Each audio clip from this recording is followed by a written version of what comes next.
오늘 문화사역국 주간 예배로 드려지고 있는데 최고의 예배입니다. 내내 앉아서 율동이 너무 강렬했고 스킷 드라마가 너무 강렬했고 또 우리 권사회 찬양팀도 너무 강렬했기 때문에 설교를 안 해도 되는 거 아닌가 싶은 생각이 들기도 하는데 또 너무 좋아할까 봐 해야 되겠다 싶은 생각도 이렇게 들었습니다. 스킷 드라마 이렇게 또 찬양팀 우리 교회 식구들이 다 각본도 짜고 이렇게 함께 하면서 만들어 가는데 정말 수고 많이 하죠. 우리 아까 스킷 드라마 솔로 했던 재현이는 교회에서 봉사하다가 손가락이 쇠에 불려서 손이 일부러 이렇게 안 보인 게 아니라 이만큼 감싸고 있어서 감춘 거예요. 그걸 그 아픔 가운데서도 이 연습을 하고 맡은 일이라고 이렇게 감동이네요. 율동 유현주랑 그 율동팀 나와서 율동을 하는데 오래간만에 가슴이 심쿵했네요. 와, 그 어릴 적 누구를 보면서 이렇게 막 이렇게 했던 느낌도 있고 감동이네요. 여러 가지 모형으로 복음을 표현하는 우리 문화사역국 팀들에게 늘 감사드립니다. 내일 새벽부터 특세가 시작되고 특세가 맞춰지면 바로 부흥회 그리고 새 생명 축제입니다. 영적으로 긴장해야 하고 깨어 있어야 할 시간들입니다. 지난주일 오후 전 성도 전도대회는 보람이었고 감동이었습니다. 곳곳에서 간증이 올라오는데 제일 감동이었던 부분은 목사님 해도 되는 걸 이제 알았어요 이거였습니다. 못하는 줄 알았는데 해도 된다고. 중요한 것은 이 전도대회가 일회성 행사가 아니어야 한다는 것입니다. 앞으로도 계속되어야 하니 전도와 기도는 복음적 그리스도인의 삶이어야 하기 때문입니다. 전쟁이 사느냐 죽느냐의 고통이지만 밥은 먹어야 합니다.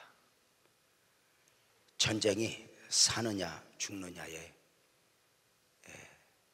골짜기길을 걷는 과정이지만 그 가운데서도 생명이 태어나야 합니다.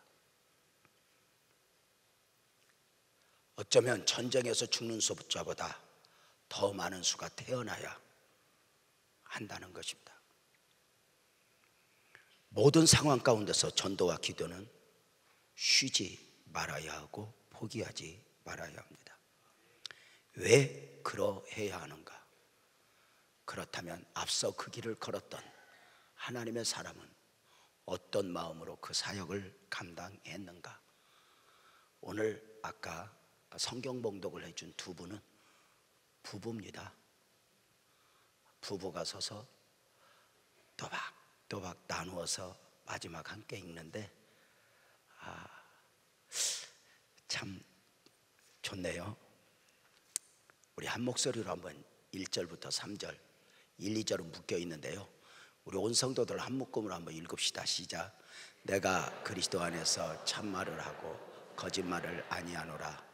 나에게 큰 근심이 있는 것과 마음에 그치한 고통이 있는 것을 내 양심이 성령 안에서 나와 더불어 증언하노니 나의 형제 곧 골육의 친척을 위하여 내 자신이 저주를 받아 그리스도에게 끊어질지라도 원하는 바로라.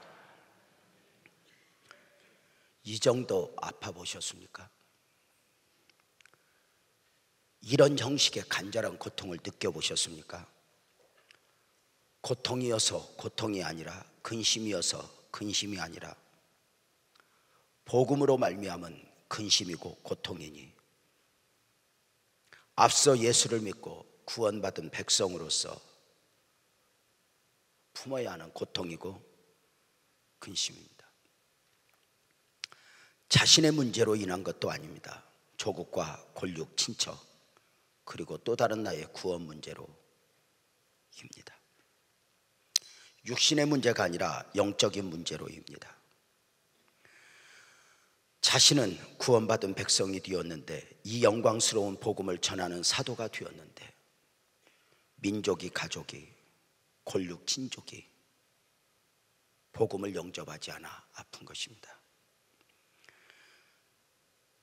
자신의 전도로 이방인들 가운데 엄청난 복음의 역사가 일어나고 있는데, 이 영광스러운 복음이 정작 자기 울타리, 자기 가족, 자기 민족에게 외면을 당하고 있는 것이 안타까움이니 바울의 안타까움이죠. 9장 1절에서 바울은 내가 그리스도 안에서 참말을 하고 거짓말을 아니하노나 나에게 큰 근심이 있는 것과 마음에 그치지 않은 고통이 있는 것을 내 양심이 성령 안에서 나와 더불어 증언한다 합니다. 사도는 지금부터 자신이 하는 말은 참이요 거짓이 아니라 합니다. 자신이 하는 말이 참이요 거짓이 아니라 했음이 부족했는지 성령 안에서 내 양심이 증거한다고 말합니다. 무엇을 말하고자 할까? 무엇인가 비장함이 느껴지지 않습니까? 유대인을 향한 자신의 마음을 표현하고 있으니 유대인의 구원을 위한 거룩한 부담이 자신 안에 있다는 것입니다. 유대인의 구원을 위한 문제는 단순한 부담이 아니라 근심이 되어버렸고 고통이 되어버렸습니다. 육체가 아픈 것을 고통이라고 합니다. 마음이 아픈 것을 근심이요 슬픔이라 합니다. 사도 자신의 형제들, 권력의 친척이 아직 예수를 믿지 않는 것에 대하여 어느덧 마음의 아픔이 그냥 아픔이 아니라 육체의 고통이 되어버렸습니다. 많이 아파 보셨습니까? 이 아픔이 뼈를 쪼개는 듯한 육체적 고통의 아픔으로 혹 느껴보셨습니까? 병원을 가면 이상이 없다 하는데 그렇게 아파 보셨습니까? 바울 사도가 마음을 다해 아파했던 대상들은 누구입니까? 놀랍게도 바울에게 핍박을 가했던 사람들입니다. 고린도후서 11장에 있어진 바울의 간증을 통해서 핍박의 정도를 보노라면 유대인들에게 40에 하나 감한매를 5번 맞았고 3번 대장으로 맞았고 돌에 수없이 맞았고 여러 번 죽을 뻔하였다고 말합니다. 놀랍게도 그 핍박했던 사람들을 바울이 사랑했습니다. 이들의 구원 문제로 아파하며 사도가 내가 그리스도 안에서 참말을 하고 거짓말을 아니하노라를 반복하여 강조한 이유가 무엇입니까? 자신을 핍박하고 죽이려 했던 유대인들의 구원을 받기까지 자유할 수 없다는 것입니다. 이 바울의 영혼 사랑을, 바울의 마음을 다른 제자들이, 사람들이 이해를 못하는 것입니다. 요나가 니느웨의 구원을 싫어하듯이 사도 또한 저들의 구원이 싫어해야 마땅하다 싶은 것입니다. 바울을 핍박하여 얼마나 고통스럽게 한 사람들인가 알기 때문입니다. 그런데 저들의 구원 문제로 안타까워하고 있음이 자신의 일인 것 마냥 아파하고 있음이 다른 사람에게 이해가 되지 않는다는 것입니다.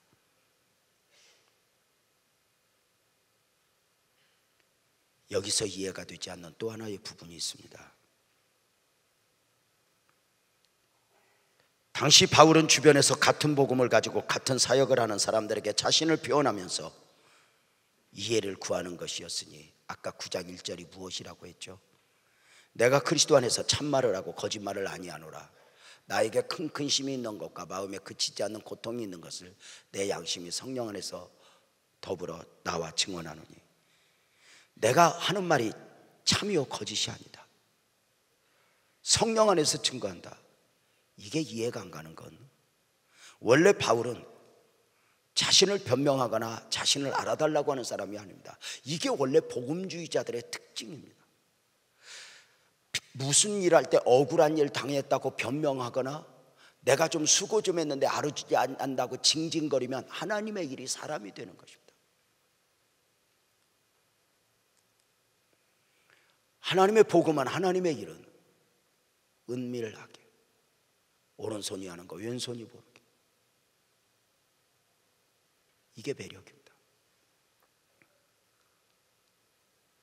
하나님의 일을 하면서 알아달라고 목소리를 높이면 알아달라고 했던 만큼이나 부끄러움으로 그만 내 안에 다가옵니다.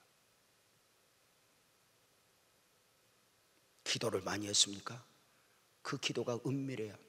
은밀해야 한다는 차원은 조용히 하라는 말이 아닙니다. 사실은 기도했다고 생색을 내고 기도한 만큼 목소리를 높이고 이것이 아니라 나와 하나님과의 관계 속에서 하나님이 아실 거야 하고 은밀한 것입니다. 봉사했습니까? 헌금했습니까?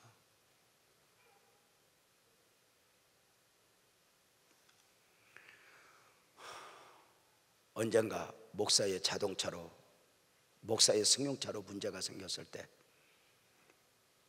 우리 교회 한 분이 목사님 승용차를 제가 해드리면 안 되겠습니까? 해서 제가 이렇게 말했습니다. 목사 승용차 한 대 사주고 죽는 날까지 한 100대 사준 것처럼 떠들라면 사지 말고, 이 승용차는 모든 성도들이 사주고 싶은 거다. 아버지에게 사주고 싶듯이. 근데 다 어려우니까 사주지 못하고 네가 대표로 사는 것이니만큼 주님 나라 가는 그날까지 내가 목사님 승용차 샀다고 끝까지 누가 집사님이 샀어 그래도 아니요, 할 수 있으면 사라 이야기를 했습니다.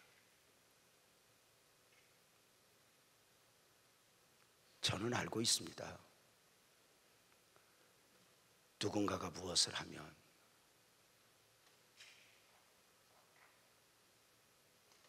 나도 할 수 있으면 하는 게 누구의 마음입니다. 그러나 복음의 매력은 내가 얼마나 힘들었는 줄 알아? 내가 얼마나 억울한 줄 알아? 이러고 징징거리는 게 아닙니다. 진짜 기도하는 사람은 눈빛을 보면 압니다. 말하지 않아도 하나님은 더 잘 알죠. 그래서 때로는 조용히 울고 주님은 우리 마음을 만져주고 눈물을 닦아주곤 하는 것이죠. 바울은 알아달라고 하는 사람이 아닙니다. 그럼에도 자신을 핍박하는 사람들을 향한 사랑, 구원의 열정, 이 마음을 알아달라 하니 여기서 바울이 사도가 진짜 말하고자 하는 것은 무엇입니까?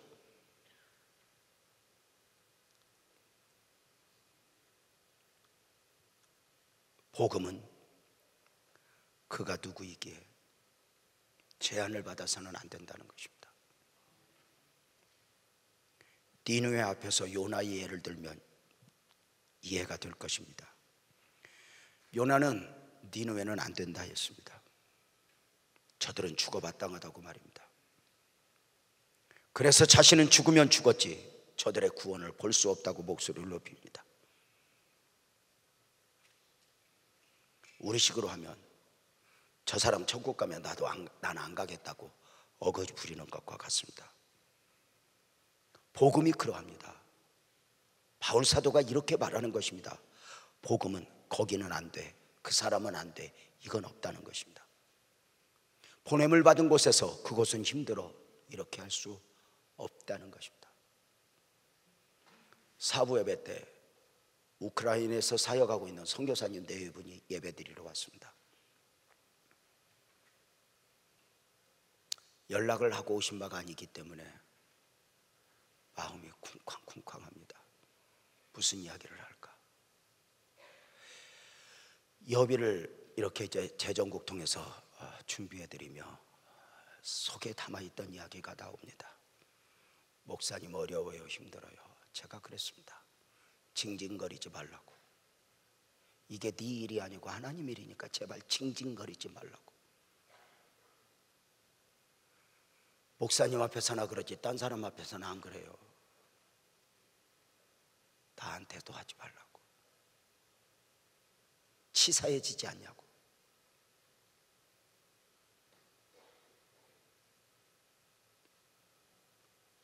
사랑하는 여러분, 하나님의 일은 내가 싫어하는 사람인가 좋아하는 사람인가, 내 마음에 드는가 들지 않는가, 내 방식인가 네 방식인가, 이런 것들로 제한을 받는다면 하나님의 일은 사람의 일로 만들어버리게 됩니다.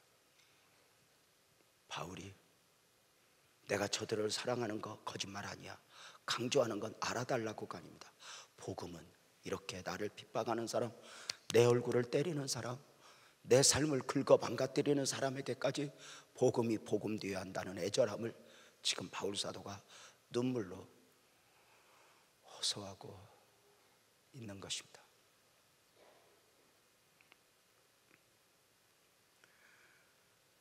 복음으로 말미암은 바울의 영원 사랑이죠. 바울은 처음부터 이방인을 위한 사도로 부름을 받았습니다. 그래 그의 사역은 유대인들보다는 이방인들을 대상으로 복음을 전했습니다. 유대인들에게 복음을 전하는 것도 아니었습니다. 그런데 신기한 것은 유대인들이 수천 킬로를 쫓아다니면서 복음을 방해하면서 핍박을 가하는 것이었으니 어느 정도였습니까? 사도행전 23장 12절 13절에 보면 나리샘의 유대인들이 당을 지어 맹세하되 바울을 죽이기 전에는 먹지도 아니하고 마시지도 아니하겠다 하고 이같이 동맹한 자가 40여 명이나 되었더라, 이렇게 말을 합니다. 그냥 믿지 않는 게 아닙니다. 아니, 누군가에게 마음을 빼앗기지 않으면 이 정도 다짐할 수 있습니까? 바울을 왜 죽입니까? 그런데 그를 죽이기 전에는 먹지도 마시지도 않겠다고 다짐한 사람이 40명입니다. 바울은 이들에게 맞아야 했고 수없이 고통을 당해야 했습니다. 말씀드린 바대로 복음 하나 품은 죄로 40에 하나 감한매를 5번 맞아야 했고 3번 대장으로 맞아야 했고 죽었다고 내던져지니 말입니다. 그런데 놀라운 게 있습니다. 저들 핍박으로 인하여 당하는 고통의 아픔보다 저들이 믿지 아니함으로 인한 고통이 더 컸다는 것입니다.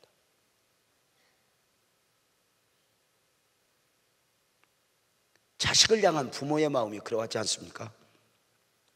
자식들은 부모의 희생을 먹고 성장을 합니다. 자식들은 아예 처음부터 태어날 때 부모를 힘들게 하기로 작정하고 태어난 존재들입니다.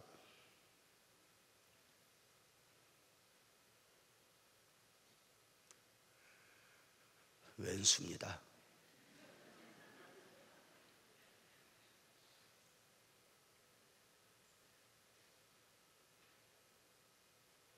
그들의 이해의 폭이 좁으니 왜 생각하는 게 저것밖에 안 될까 싶은 생각이 들어요. 자기들은 똑똑하고 대단하고 분별력 있는 것 같지만 모든 것이 아래에서 보는 것과 위에서 보는 게 다르잖아요. 보는 눈이 다르잖아요.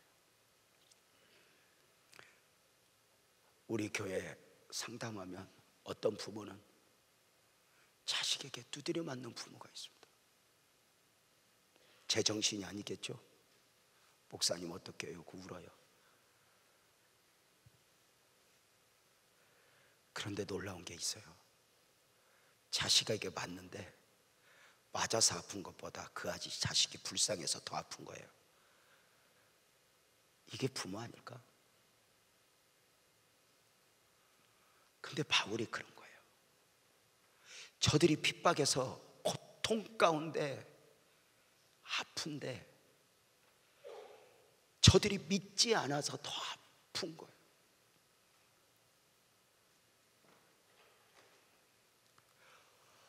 복음을 반대하는 사람은 그냥 반대하는 게 아니에요. 핍박자가 돼요. 복음의 적극적 반대자죠. 그런데 여러분 아세요? 그 핍박, 그 반대를 이겨내며 복음을 전하는 것이죠. 복음은 그냥이 아니에요. 복음은 환영받는 곳에 찾아가는 게 아니에요. 기다렸다고 이건 천에 하나 만에 하자지. 아니에요.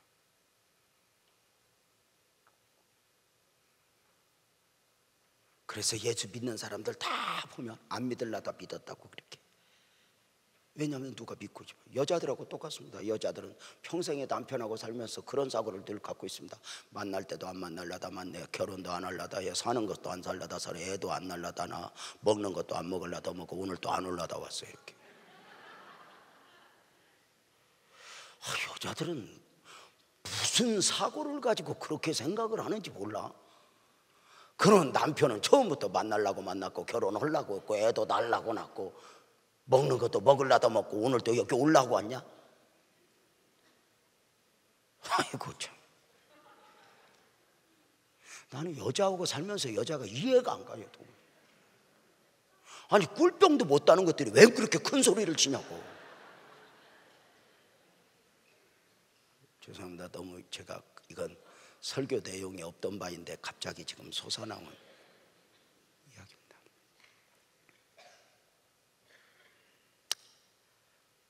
누가 그렇게 환영해요? 교회 질 때 누가 환영하던가요? 우리 교회가 여기 섰어요. 우리 장로님들 다 아시죠? 이 교회 딱 털을 잡는 순간 거대한 영적 싸움이 시작됐어요. 단원병원 자리에 절이 들어온다는 거예요. 이 싸움 앞에 금식도 하고 기도도 하며 하나님 어떡해요? 얼마나 기도하니까 절이 올라다 그렇고 병원 갔다 나서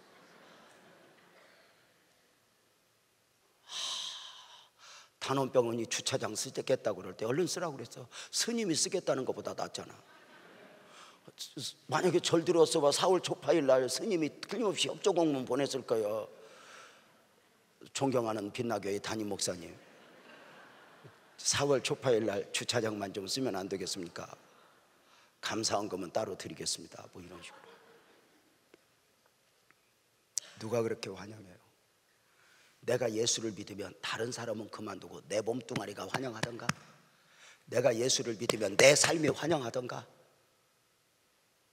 환영하냐고요? 내 몸뚱아리에서부터 거부해요. 세상 건 그냥 스며드는데 복음은 얼마나 처절한 싸움을 싸워야 내 삶에, 내 몸뚱아리에 자리매김하는 줄 알아요? 다른 사람은 그만두고 내 삶에서도 복음을 거부해요. 내 몸뚱아리에서조차 복음을 거부하는 걸 내가 느껴요. 아마도 우리 아이들은 아빠는 예수 믿는 게 너무너무 좋고 막 이래서 믿는 줄 알지만 아니요. 나도 어떤 때는 지랄을 하고 싶은단 말이에요. 근데 그걸 싸우는 거죠. 그걸 싸우는 거죠. 들려오는 소리가 있어요. 예를 들어서 여기 영화가 좋아, 뭐가 좋아, 예를 들어서 어디 병원이 좋아, 가봐. 나도 가보고 싶은 마음이 여기까지 올라와요. 그냥 갔으면 좋겠어요. 근데 또 한 번 눌러요. 이걸 다 누르고 복음을 또 한 번 담아내요. 깨끗하고 아니요. 다른 사람은 그만두고 이 복음이 오면 내 안에서부터 충돌이 일어나요. 근데 어느 정도 지나면 없을까? 끝까지, 죽는 날까지.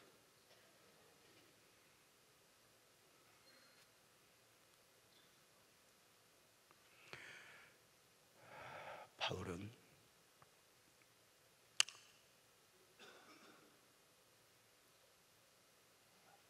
이방인들에게는 큰 역사가 일어났지만 정작 자기 가족들에게는 역사가 일어나지 않았어요. 아픔이죠. 가족 구원을 위해 쓰는 분들은 아마 알 거예요.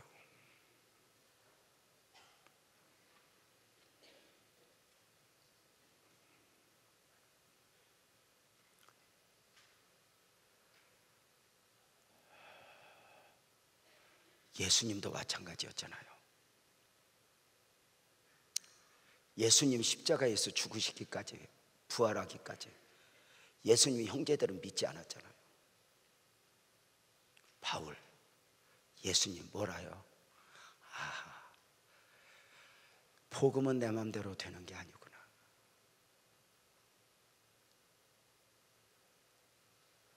눈물이죠. 바울 사도는 저들을 어느 정도 인도하고 싶었어요. 3절에 보면 나의 형제 곧 골육의 친족을 위하여 내 자신이 저주를 받아 그리스도에게서 끊어질지라도 원하는 바로라. 아버지, 내가 저주를 받아 그리스도에게 끊어질지라도, 그러니까 내가 저들의 구원을 위해서라면 내가 그리스도에게 끊어져 지옥에 갈지라도 저들이 구원받았으면 좋겠어 하는 애절함이니 복음이 복음되어야 되는 분명한 선언이죠. 이것은 감상적 표현이 아니죠. 자신의 형제들이 예수를 믿기만 한다면 저주를 받겠다는 것이죠. 여기 저주는 헬라어로 아나데마이니 천벌이죠. 복음으로 말미암은 이 저주의 각오는 경제적 손실이나 육신적 죽음을 말하는 정도가 아니죠. 영과 육이 아울러 지옥으로 떨어지는 무서운 멸망을 말하죠. 소돔과의 고모라의 멸망이 아나데마입니다. 니느웨 성의 멸망이 아나데마입니다. 아나데마, 내가 저주받아도 좋으니 그 정도로 저들이 믿어야 한다는 것입니다. 도대체 무엇을 보았기에, 무엇을 품었기에 내가 저주를 받아 끊어질지라도 원하는 바일까? 믿을 수만 있다면 누군가가 예수를 영접하여 복음의 안으로 들어오는 것은 바로 이만큼의 대가를 지불할 만큼 가치가 있다는 것이죠. 바로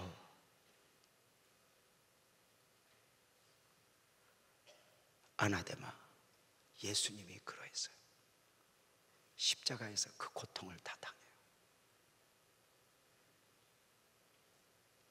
십자가에서 울어도 예수님이 아파서 우는 게 아니에요.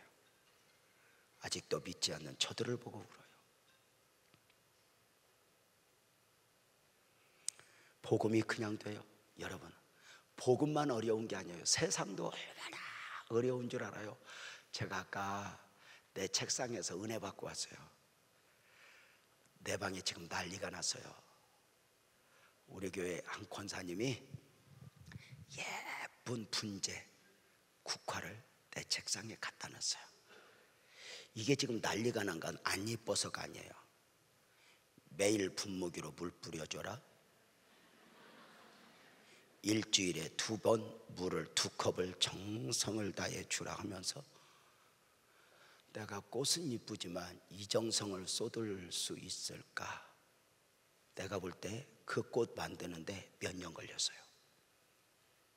다른 거 아무것도 없어요. 그 꽃 피우기까지, 그 예쁜 분재를 만들기까지 내가 볼 때 몇 년 걸린 거예요. 내가 듣기로는 이거 목사님 갖다 드리고 싶어서 몇 년 했다는 거예요. 내가 거기서 은혜를 받은 것은 이 꽃은 금방 시들어요. 그 꽃 하나 보기 위해서도 이 정도 정성을 다해야 되는데, 영혼을 구원받는 영혼을 위해서 이게 대강 한두 번 찾아간다고 돼? 안 돼. 누가 내 방에 물 좀 주소. 누가 내 방 가서 분무기를 좀 뿌려주소. 나는 그 시간을 맞출 능력이 없어. 그래서 아까 내가 내 방 보고 그랬어. 5월자 전도사 시키라고. 사랑하는 여러분, 세상에 얼마나 대강되는 건 아무것도 없어. 아까 서두에 학생 교복 입고 나와서 찬양했던 집사님들, 저 정도 배 안 나오게 날씬을 하면 얼마나 정성을 다해, 배가 안 나온 것도 아니야. 힘주어서 안 보이는 거.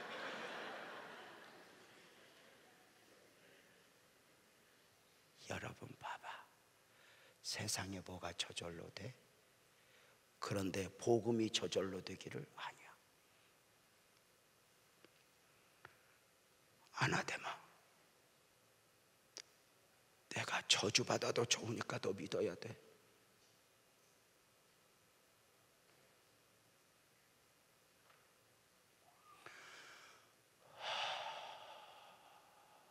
이게 바로 마음인 것 같아요.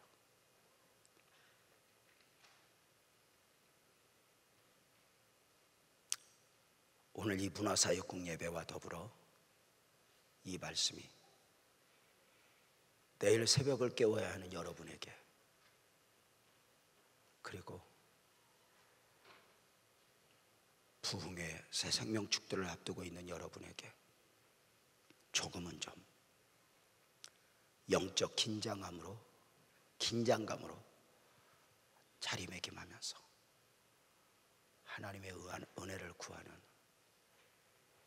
삶의 현장에서 이래도 되고 저래도 되는 것이 아니라 여러분 주변에 있는 사람이 김 사장 달라졌어, 아줌마 왜 그래? 그들이 이해하지 못하는 영적 그릇을 소중하게 담아내는 그런 마음으로 한 주간 삶을 살아보지 않겠습니까?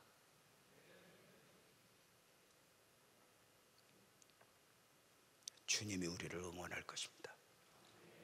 기도하겠습니다.